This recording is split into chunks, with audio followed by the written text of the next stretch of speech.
Horrifying reports tonight that a school in California has given students powerful, essentially untested drugs without their parents' consent. The school apparently offered students an incentive to be quiet about it, to hide it from their parents. Dr. Trace Gallagher has this story for us tonight. Hey, Trace. Hey, Tucker, imagine Maribel Duarte's surprise when her 13-year-old son came home from school saying he got vaccinated in exchange for a piece of pizza.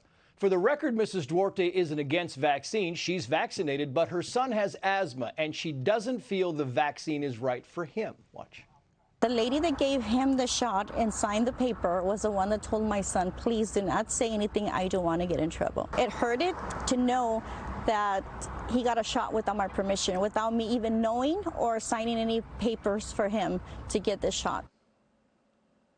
The LA School District, which is already fighting 2 vaccine mandate lawsuits, won't comment on the case, but it did offer up a word salad that has nothing to do with the question. Quoting here, the district introduced the Safe Schools to Safe Steps incentive program throughout LA Unified Schools. This program offers incentives to families who upload proof of their vaccine, have an approved medical exemption, or have conditional admissions. The statement says nothing about pizza for shots. And maybe, as legal experts say, that's because kids can't legally accept that trade and schools can't legally offer it. It's worth noting this happened at Barack Obama Academy in South Los Angeles, a public school with 100% minority enrollment, and according to U.S. News and World Report, among the worst performing schools in California. Only 5% of students are proficient in math. A school administrator reportedly told KNBC in Los Angeles he thinks the 13-year-old is not telling the truth, except that 13-year-old now has a card proving he got vaccinated. Tucker. Unbelievable. Trace Gallagher, thanks so much. Yep. They always target the weakest. However you feel about the corona vaccine, imagine your children being given powerful drugs without your knowledge by unionized teachers. What's the appropriate response to this? Glenn Beck, our old friend, is the host of the Glenn Beck radio program. Of course, he joins us tonight on this story. Glenn, thanks so much for coming on. So you're a parent. How would you respond to something like this? I'd file a lawsuit with the teachers union myself. Yeah. I can't believe what's going on, Tucker. It is completely out of control. And you have to ask yourself, why? Why are they pushing this like this? What do they have to gain? Because it's not our health. I really don't believe that. Well, certainly not in the case of children, where there is a demonstrated and actual risk. No. It's not, not to every child, but there's very little risk from coronavirus. So this is like crazy. So you've done some reporting on this, on some of the incentives we may not be aware of behind these drugs. Yeah. If you'll tell us what you found. So, okay, so this is a 2-hour chalkboard that is condensed into about 4 minutes. So if you want to see the whole thing, it's at FauciLied.com. But I'll try not to sound crazy and tie this together. Gain of function, which Fauci says never happened in November of 2015. It happened with Dr. Barrett. It was a published paper, November 2015. The USAID and Fauci with EcoHealth, they were funding it. It was happening with the Wuhan people, so we know that. But what you may not know is in November, the same month that published paper comes out, the United States begins a partnership with Moderna, and they are searching for mRNA coronavirus vaccines. Kind of a weird coincidence, but wait, it gets worse. In this time, we skip to 2018, DARPA receives a proposal from Dr. Barrett, US guy, Dr. Shi from Wuhan, and Peter Daszak from EcoHealth, EcoHealth, and DARPA sees this and says, this is far too dangerous, we're rejecting your proposal. We don't know what happened from there, but we do know just about 12 months later in Wuhan, where Peter Daszak, Dr. Shi, the Bat Lady, and Dr. Barrett were all doing research on coronaviruses. About a year later, there's an outbreak, and the outbreak actually begins, according to documents that we have that have been smuggled out of China, that there were 10 hospitals involved by October with patients that we now know are corona-like virus symptoms. They didn't know what was going on.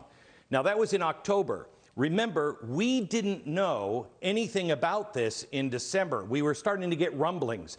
China said there was some sort of an outbreak on December 31st.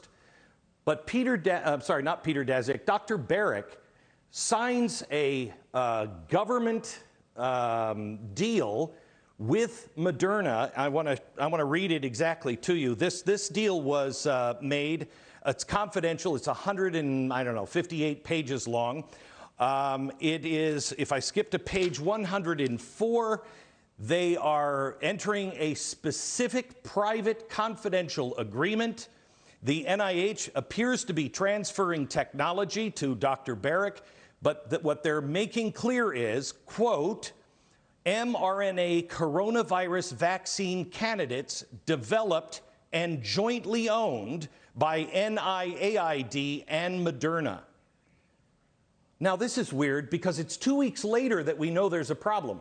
They signed that deal 2 weeks before, and they signed it with the doctor who happened to be a partner with the bat lady in Wuhan. Here's where it gets really dark.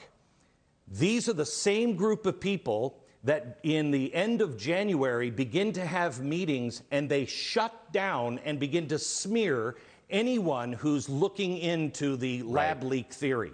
They establish that's not true, don't even look there. It appears to be collusion. We've passed this on to several people in Congress and the Senate. We know Rand Paul is on this, and Dr. Fauci has some answers to give. Well, I just want to affirm what you're saying. The amazing reporting you've done on this. Here's a clip of the recently departed NIH director, Francis Collins, admitting on camera that the U.S. government has a stake in the vax. Watch this. Who's going to own that vaccine? Does the federal government own it? One of the vaccines, the one that's furthest along, was started actually at the federal government in our own vaccine research center at NIH, and then worked with a biotechnology company called Moderna to get to where we are now with very impressive phase 1 results and getting ready to go into a large-scale trial as early as July. That one, of course, we do have some particular stake in the intellectual property. This just you are not making this up. What you're saying is true. Really quickly, why is this not a front page story everywhere? All of the documents, we spent about a year on this with people like Charles Rixley from Drastic, with Judicial Watch. They were all FOIA'd. These are documents that prove beyond, I think, any kind of reasonable doubt something very wrong is happening here. Moderna had been turned down for any kind of vaccine research by everyone publicly over and over again. And now this test is being done on our children. This is the only time that anybody will admit they were doing any kind of testing on coronavirus research for a vaccine with Moderna. It's just beyond belief. And I'm glad finally someone is saying this out loud. Glenn Beck, I appreciate your reporting on this. Thank you. It's great to see you tonight. Thank you. Thank you, Tom.